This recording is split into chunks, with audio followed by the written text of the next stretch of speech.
Hello, friends. This is Dave Hurwitz, executive editor at ClassicsToday.com, here with a really extraordinary set that's just come out that's not going to get a lot of attention. I'm telling you now, it really isn't, because first of all, it's organ music. Second of all, it's a composer that no one particularly cares about. And thirdly, because people tend to make assumptions without listening. But when you listen, all of a sudden you realize that your assumptions are wrong. Here's a set of works where that's really particularly true. And the project in question on 6 CDs is the complete Rheinberger organ sonatas performed by Christian von Blohn and at the organ of the Josefskirche St. Ingbert, Germany. So yes, that's a mouthful. Joseph Rheinberger, he lived from 1839 to, believe it or not, to 1901. He had a reputation as one of the Leipzig guys, the Leipzig school. That is a post-Mendelssohnian German conservative Kapellmeister of no particular originality. And I think that's a shame. He wrote a ton of music. I mean, the last organ sonata is his opus 196, and the first is his opus 27. To say that there was no sort of development of his style is completely incorrect. I mean, he was basically a conservative traditional composer, but he expanded his forms, he expanded his range, his character, all of those things. And you can hear that very clearly in this journey through 6 discs of organ music. Now, you all know, because I've been doing this for a while, I'm not particularly a fan of organ music. If I listen to organ music, I generally want to hear Bach. And if I don't want to hear Bach, I want to hear Franck, or sometimes Widor, or Vierne, or Guillemot, the French school. The German school, Reger, those people, they don't really do it for me. I find them to be kind of congested, and especially the later icky, chromatic, Lisztian, Wagnerian school in organ playing just sounds to me like mud. Well, the advantage with Rheinberger is he doesn't sound like mud. Not at all. His conservatism, I think, serves him well when it comes to his organ music. I like Messiaen too, by the way. I mean, he wrote really nifty organ music. But on the whole, my organ excursions tend to be rather few and far between. But I made an exception for Rheinberger. I always did. It's kind of funny. I mean, I haven't had a chance to talk about him because, well, he's not high on most people's list of priorities. But these 20 sonatas are really an exceptional body of work, and they're exceptionally well played and very beautifully recorded by Brilliant Classics. This isn't licensed. I think this is a Brilliant Classics original stuff. It was recorded between, November 2021 and June 2023. So Blohn took his time to do these things. He obviously gave this a lot of thought and a lot of love and consideration. And right from the very opening of the first sonata, I was gripped by this music. I really was. And there are some masterpieces in here. There really are. Let me just give you an example of some of the fun stuff that you'll find along the way. Some of these sonatas only have 3 movements, but a lot of them have 4. One of his frequent recourses is to the pastoral, the 6/8, lovely pastoral melody, which can sound wonderful on the organ with lovely reed stops and things like that. You can make it quite beautiful. There's a fuga chromatica. Vaughan Williams wrote a fuga chromatica in his piano concerto. It's lots of fun.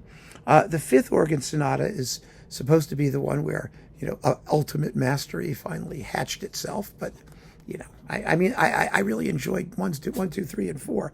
It's in F sharp, which is an interesting key to be in, and it's already opus 111. So we're really getting up there. There's a Marcia Religiosa in number 6, a scherzo, lovely, in number 8, a beautiful romance in number 9, theme and variations in number 10, a gorgeous cantilene. Remember the cantilene, like the Widor and those people? It's just as lovely, a beautiful movement in number 11. There's another pastoral in number 12, a fantasy that opens, which is delightful. A few fantasies, actually. There's an idyll and a toccata in number 14. There's a really fun Scandinavish In number 16, it's Scandinavish. Number 17 is a fantasy sonata. There are a couple movements that have introductions in fugues in numbers 15, 16, and 17. I mean, you've got to write fugues. 13 has a fugue. 11 has a fugue. Yeah, bunch of fugues. There's a Passacaglia in number 8. Let's see what else. A Capriccio and an Idyll. Those are a lot of fun in number 18. Number 19 has a middle movement called Provençalish, from Provence. You can hear what his version of Provence is, and a big introduction and finale. It's a large work. And then the finale, which has a last gasp pastoral. I mean, the finale, number 20, that is, which is marked zur Friedensfeier, celebration of Frieden, peace. And okay, so there's like some really, really beautiful stuff here. And the performances, as I said, are beautiful. The length of these things, some of these are quite substantial. They go on for, well, half an hour or so. Let me see, what's the longest one? Let's see, 28 minutes, 29 minutes. Nothing is longer than half an hour. Nothing is shorter than the first sonata, which is 12 minutes. Most of them are somewhere in the 20s in 3 or 4 movements. So they don't tax your patience at all. But boy, oh boy, do they sound lovely. I mean, they're melodically often very, very inspired. The use of the organ is completely idiomatic and colorful. I actually should mention the organ itself. It is the organ of, let's see, because you got to talk about the organ when you talk about organ music. I mean, I find organ registration and organ construction a fascinating topic. Really, it's amazing. Organs are the most complex, purely mechanical objects ever divined by, ever divined and built by the human race, and they really are amazing.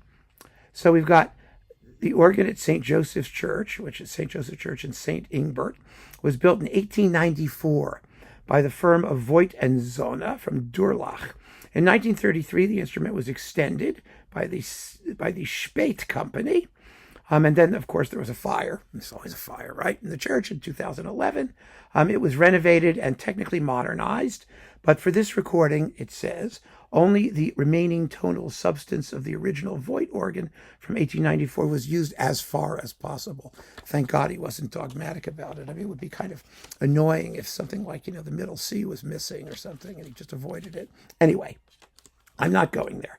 The bottom line is Christian von Blohn is a first-class organist. This is a wonderful, wonderful set by a composer who nobody pays attention to, and who, because of his reputation, let's put it that way, but these are wonderful works.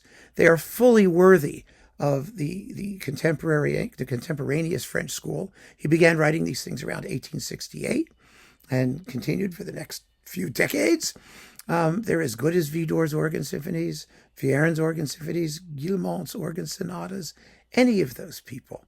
And I find them to be fully worthy of the great classical tradition of organ music. I mean, they're inspired audibly by the Mendelssohn organ sonatas, which are, one of the great organ legacies after Bach and before the French people came in, one of the few that you'd pay attention to. But if you're going to have at least a minimal collection of organ music that gives you a good sense of, what the possibilities are for the instrument, and, people who really understood how to write in large forms, Rheinberger is your guy. You really need to hear some of these. You want 6 discs of them all at once? Perhaps not. I could understand that. I really could. But I was very impressed by this set, and I think you will be too. The music is really, really lovely, and that says a lot. It really does. We don't have to go into, depths of profundity and how erhaben, and sublime it might be and all this. Hey, who cares? All I can tell you is you won't be bored, and you'll hear wonderful things here that you won't hear anywhere else. So give it a shot and see what you think. I'd be curious to get your opinion too. I really would, because this is music that doesn't deserve its neglect. And we owe a debt of gratitude to Mr. von Blohn for letting us hear the entire output of Rheinberger whole and in superb sound on a beautiful instrument. So keep on listening, friends. Thanks for joining me. Take care.